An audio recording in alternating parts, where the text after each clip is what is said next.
उस तो साडा अक्सर प्रयास होता है जो कोई लोगों की गल हो, आवाम की गल हो, जनहित की गल हो तो असी जरूर अपने चैनल के माध्यम लोगों तक वो गल पहुँचाऊंगे। तो हुण असी अज जिला उचैनी के इत्थे पहुँचे हाँ, उत्थे मैडम साडे नाल जज साहब राजता जोशी जी जी 9 सितंबर को लोक अदालत लग रही है, वो संबंधी अस गल करांगे कि ये लोक अदालत की है, इस लोक अदालत किहड़े लोग आ सकते, इस लोक अदालत का की फायदा आ, तो आने वाले समय जिहड़े केस इन्हां दी सुनवाई होती है उन्हां दे विच अगे सुनवाई होती है जां उत्थे तक सीमित रहने। सभी को नमस्ते, सत श्री अकाल। आज मैं आपको कुछ हमारी लोक अदालत के बारे में बताना चाहती हूँ जो नेशनल लेवल पे है। ये हमारे साल की तीसरी लोक अदालत है जो 9 सितंबर 2023 जो कि सैटरडे है, शनिवार के दिन पड़ रही है। ये लोक अदालत पूरे इंडिया में, पूरे देश भर में मनाई जा रही है, ऑर्गेनाइज हो रही है नालसा की तरफ से, नेशनल लीगल सर्विसेज अथॉरिटी, और हमें डायरेक्शंस है Punjab state legal services authority, हमारे मेंबर सेक्रेटरी साहब श्री मनजिंदर सिंह जी की तरफ से, और हमारे सेशन जज साहब दिलबाग जवाहर जी उनकी तरफ से हमें डायरेक्शंस है। हम यहाँ होशियारपुर में होल्ड कर रहे हैं, पूरे डिस्ट्रिक्ट होशियारपुर में, गढ़शंकर, दसुआ, मुकेरियां, होशियारपुर, ये सभी जगह लोक अदालत लग रही है। जिन लोगों के केस होशियारपुर में है, अपनी कचहरी होशियारपुर डिस्ट्रिक्ट कोर्ट्स होशियारपुर में है, उनके यहाँ पे लगेगी लोक अदालत कोर्टों में, और जिनके केसेस गढ़शंकर में है उनकी गढ़शंकर कोर्ट्स में लगेगी, और जिनके केसेस दसुआ में है उनकी दसुआ में, मुकेरियां में है तो मुकेरियां में। तो हम ये चाहते हैं, सभी को अपील कर रहे हैं कि जिनके भी लोगों के केसेस चल रहे हैं, पेंडिंग है, वो कभी भी हमारे पास एप्लीकेशन दे सकते हैं अगर वो चाहते हैं उनका केस लोक अदालत में खत्म हो सके। और वो उसका बहुत सिंपल प्रोसीजर है, एक सिंपल एप्लीकेशन देनी है और ये राजीनामा करवा के जज साहब राजीनामा कराते हैं और केस खत्म हो जाता है। अगर एक भी पार्टी चाहती है कि राजीनामा होना, उनको लगता है कि राजीनामा का कोई चांस है, कोई पॉसिबिलिटी है, तो वो एक एप्लीकेशन मेरे ऑफिस में, डीएलएसए ऑफिस में दे सकते हैं जो कि ग्राउंड फ्लोर पे है, new district and sessions court complex, या वो कंसर्न कोर्ट में दे सकते हैं जिस कोर्ट में उनका केस चल रहा है। तो ये किसी भी दीवानी दावे में ये एप्लीकेशन दी जा सकती है, किसी भी दीवानी दावे में कोई बात नहीं है। क्रिमिनल केसेस, वो जो फौजदारी केसेस हैं, उसमें वो केसेस हम लोक अदालत में टेक अप करते हैं जो कंपाउंडेबल होते हैं, जो क्रिमिनल कंपाउंडेबल ऑफेंसेस जो कि 320 सीआरपीसी जिसको डिफाइन करती है कंपाउंडेबल ऑफेंसेस, वो भी डील होते हैं हमारे लोक अदालत में। वैसे ही कोई भी लेस सीरियस ऑफेंसेस जो क्रिमिनल साइड पे हैं वो भी सारे डील होंगे लोक अदालत में। और ट्रैफिक चलान जो कि बाहर हमारा आरटीए वालों से चलान बहुत ज्यादा अमाउंट है, तो लोक अदालत में जज साहब पास पावर है उस फाइन अमाउंट को कंपाउंड करने की, तो वो कम फाइन में भी ये ट्रैफिक चलान को डिस्पोज ऑफ कर सकते हैं। लोगों को, वायलेटर्स को जिनका चलान हुआ है उनको कोर्ट्स में बुलाया जाता है, उनका चलान जो भी हुआ है उनको कम फाइन अमाउंट में उनको भेज दिया जाता है, उनके डॉक्यूमेंट्स भी वापस ऑन द स्पॉट मिल जाती है। ये कैटेगरी बहुत इंपॉर्टेंट है क्योंकि बहुत चलान हो रहे हैं और लोगों को आरटीए से बहुत ज्यादा फाइन देना पड़ता है, लेकिन इसका एडवांटेज है कि लोग आगे आए। हमें सिंपल एप्लीकेशन, अगर आरटीए में आपका चलान पेंडिंग है तो आप हमारे पास एप्लीकेशन दे सकते हैं, तो हम वो चलान आरटीए ऑफिस से यहाँ पर कोर्ट में मार्क कर देंगे, तो वो ही चलान जो वहां पे 3-4 हजार 5 हजार का भी हो सकता है, यहाँ कम से कम अमाउंट में वो जज साहब आपको फाइन कर देंगे। तो इसकी नेक्स्ट कैटेगरी है हमारा, मैं ये बताना चाहूंगी, कंज्यूमर कोर्ट के केसेस भी लग रहे हैं। कंज्यूमर कोर्ट में जो केसेस आपके लगे हैं लोगों के, वो भी बेंचेस बन रहे हैं। उसी तरह रेवेन्यू केसेस भी जो एसडीएम साहब के पास चलते हैं या जो तहसीलदार जहां पर भी उस लेवल पे भी है, वो भी हम बेंचेस बनाएंगे ताकि लोगों के म्यूटेशन के केसेस हो गए, पार्टीशन के केसेस हो गए, वो भी लोक अदालत में इंक्लूडेड है। उसी तरह घरेलू झगड़े, जिस तरह मैट्रिमोनियल केसेस जिसको कहते हैं, डोमेस्टिक वायलेंस केसेस, खर्चे के केसेस, ये सभी इंक्लूडेड हैं। और जिस तरह डिवोर्स केस पेंडिंग हो, उनका भी हम कोशिश करेंगे राजीनामा हो जाए। वैसे ही चेक बाउंसिंग केसेस, जो चेक बाउंस से रिलेटेड केसेस हैं, 138 निगोशिएबल इंस्ट्रूमेंट्स एक्ट, उसके अंडर जो केसेस आते हैं वो सभी इंक्लूडेड है।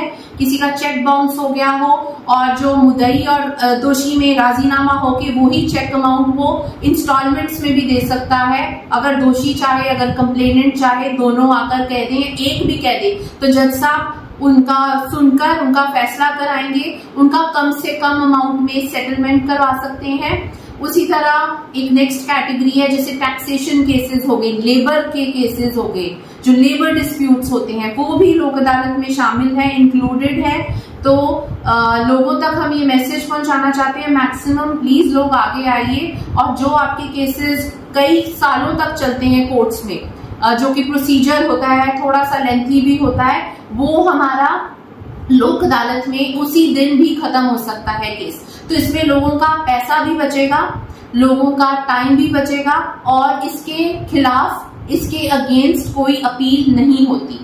तो अपील नहीं होती तो इसका ये मतलब है कि वो, जैसे अगर यहाँ से हम मेरिट्स पे केस डिसाइड होता है, उसकी अपील हो जाती है, तो पार्टीज को दोबारा से ऊपर की कोर्ट में, एपीलेट कोर्ट में जाना पड़ता है। तो वो नेवर एंडिंग लिटिगेशन होती है। अगर वो वहां से अपील उनके खिलाफ होगी, फिर वो ऊपर हायर अथॉरिटी पास जाएंगे। पर लोक अदालत में दोनों की सहमति से फैसला होता है, जो दोनों पार्टीज को सुन के होगा वो फैसला जज साहब सुनाते हैं, और वो दोनों पार्टीज को मंजूर होता है।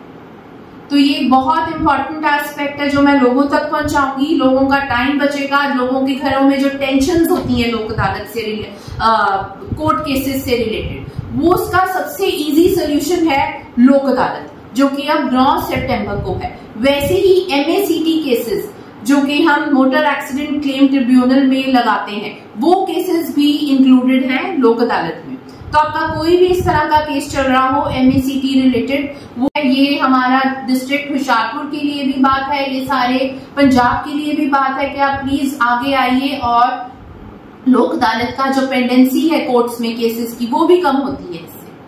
और इसका सिंपल प्रोसीजर है, सिंपल एप्लीकेशन, किसी भी कोर्ट में जहां केस चल रहा है, किसी भी कोर्ट में, या DLSA ऑफिस, और हमारा टोल फ्री नंबर है 1968। तो इसकी कैटेगरीज भी एक बार मैं दोबारा रिपीट करूंगी। पेंडिंग केसेस जो कोर्टों में चल रहे हैं वो भी इंक्लूडेड है, जो प्री लिटिगेटिव केसेस हैं, जैसे बैंक्स के केसेस जो हमारे बैंक्स में चल रहे हैं, वो जो अभी तक नहीं आए कोर्ट्स में, आपने लोन लिया है उससे रिलेटेड केसेस, वो भी हम लोक अदालत में लगा सकते हैं, जिसको प्री लिटिगेटिव केसेस कहते हैं। तो ये दोनों कैटेगरीज इंक्लूडेड है। BSNL से रिलेटेड केसेस, कोई बिजली पानी की समस्या, कुछ भी हो, पब्लिक यूटिलिटी सर्विसेज से रिलेटेड, टेलीकॉम, बिजली, कोई ड्राइविंग लाइसेंस ना बन रहा हो, कोई लोक अदालत, हमारी जो परमानेंट लोक अदालत है जो कि पब्लिक यूटिलिटी सर्विसेज से डील करती है, वो वाले केसेस भी इंक्लूडेड है। वो सारी कैटेगरीज है जहां पब्लिक यूटिलिटी सर्विस आ गई, वहां पर परमानेंट लोक अदालत में वो लगाई जा सकती है। तो फाइनेंस कंपनीज के केसेस, प्राइवेट फाइनेंस कंपनीज के केसेस, और किसी भी तरह के आपको प्री लिटिगेटिव कैटेगरी में जो फॉल कर सकते हैं, आप प्लीज यहाँ पे आगे आइए, हमारे पास सिंपल एप्लीकेशन लगाइए। एक लेमैन भी वो एप्लीकेशन लगा सकते हैं, उसके लिए कोई आपको कॉम्प्लेक्स प्रोसीजर की नहीं जरूरत है। मेरे पास लगा दीजिए, मैं कंसर्न फोरम में वो एप्लीकेशन दे दूंगी। तो ये 9/9 की लोक अदालत है, उससे पहले कोई भी वर्किंग डे पे प्री लोक अदालत लगाई जा रही है कोर्ट्स में, हर कोर्ट में। तो आप एक सिंपल एप्लीकेशन देके अगर आप अपना केस लोक अदालत पे रखवाना चाहते हैं, या आपकी लंबी तारीख पड़ी हुई है उसको प्रीपोन कराना चाहते हैं, डेट से पहले लगवाना चाहते हैं, तब भी आप एक एप्लीकेशन मूव कर सकते हैं कोर्ट्स में, जो कि प्री लोक अदालत। Any day, any working day is a लोक अदालत, इज अ प्री लोक अदालत।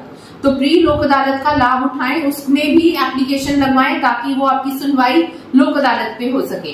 तो मैं आज हमारे डिस्ट्रिक्ट एंड सेशन जज साहब श्री दिलबाग सिंह जौहर जी की तरफ से भी आपको रिक्वेस्ट करती हूँ, मैक्सिमम केसेस आप लगवाएं लोक अदालत पे, ताकि हमारी पेंडेंसी भी कम हो और आपको भी लाभ हो, आपको भी बेनिफिट हो, आपका केस खत्म हो जाए और आपकी सहमति से हो। इसके लिए आगे आइए, और अपनी नेक्स्ट लोक अदालत की भी डेट अनाउंस कर रही हूँ, 9 दिसंबर 2023।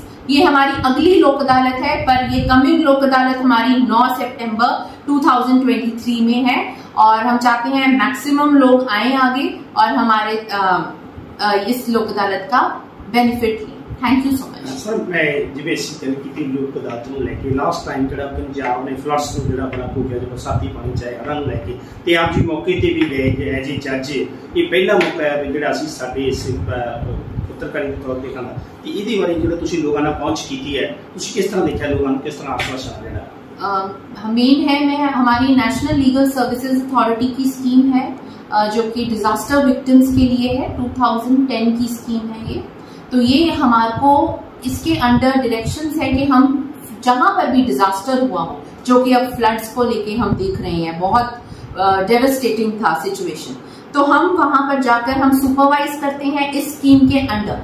तो हम जाकर सारी सिचुएशन देखते हैं, ग्रेविटी देखते हैं, असेस करते हैं सिचुएशन, जो लोगों को वहां पर कोई कमी जो है, जो उनको नीड है, एक्चुअली जो नीड है वो देखते हैं। मैं इसीलिए मैं यहाँ की गढ़शंकर के सैलाकुर्द में भी गई, मैं वहां पर दसुआ में भी गई थी, मैं मुकेरिया में भी गई हूँ विलेजेस में। तो वहां मैंने जाके देखा जो ग्राउंड रियलिटीज थी उसको, ताकि हमें एक तरह से उनकी प्रॉब्लम्स को डिस्ट्रिक्ट एडमिनिस्ट्रेशन तक भी पहुंचा सकूं, कुछ फैसिलिटेट कर सकूं। We act as a facilitator.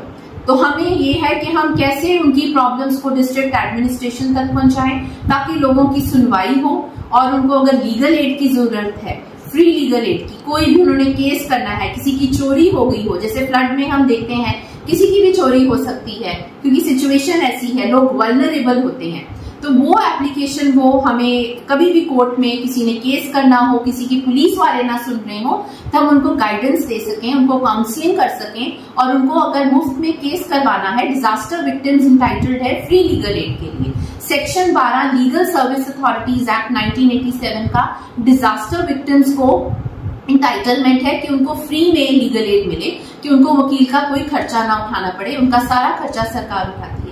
तो ये मैसेज देने के लिए भी हम वहां पर गए थे कि लोगों को कोई परेशानी ना हो, जहां से वो हेल्प ले सकें, काउंसलिंग हो या लीगल एड हो या कोर्ट में केस करना हो, या उनको राशन की जरूरत हो, या उनको कोई जैसे मच्छरदानी की, जैसे हम देखते हैं चारे की जरूरत हो, हम ब्लैंकेट्स देकर आए हैं। हमारे सेशन जज साहब की डायरेक्शंस पे हमने सारे जुडिशियल ऑफिसर्स ने कंट्रीब्यूशन की, डिस्ट्रिक्ट हुशियारपुर में सारों ने कंट्रीब्यूशन की हमारे दिलबाग सिंह जौहर जी की डायरेक्शंस पे, और उन्होंने कलेक्ट करके फिर हमने राशन दिया, ब्लैंकेट्स दी, चप्पल दी, लोअर्स दिए, ड्राई राशन दिया, बिस्किट्स वगैरह, ग्रोसरी आइटम्स, ये सारे हमने वहां, जूस, पानी की प्रॉब्लम थी, जो पानी तक नहीं मिल रहा था लोगों को, हमने वहां तक पहुंचाया उनको। और अभी भी हमने कंट्रीब्यूशन से फॉगिंग मशीन दी है ताकि वहां पे मच्छर, हम देख रहे थे वहां पे पानी इकट्ठा था, मच्छर आ रहे थे, डेंगू का डर था,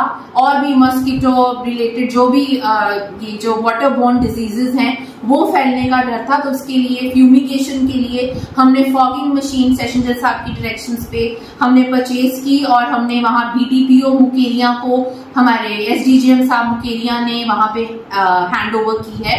तो ये एक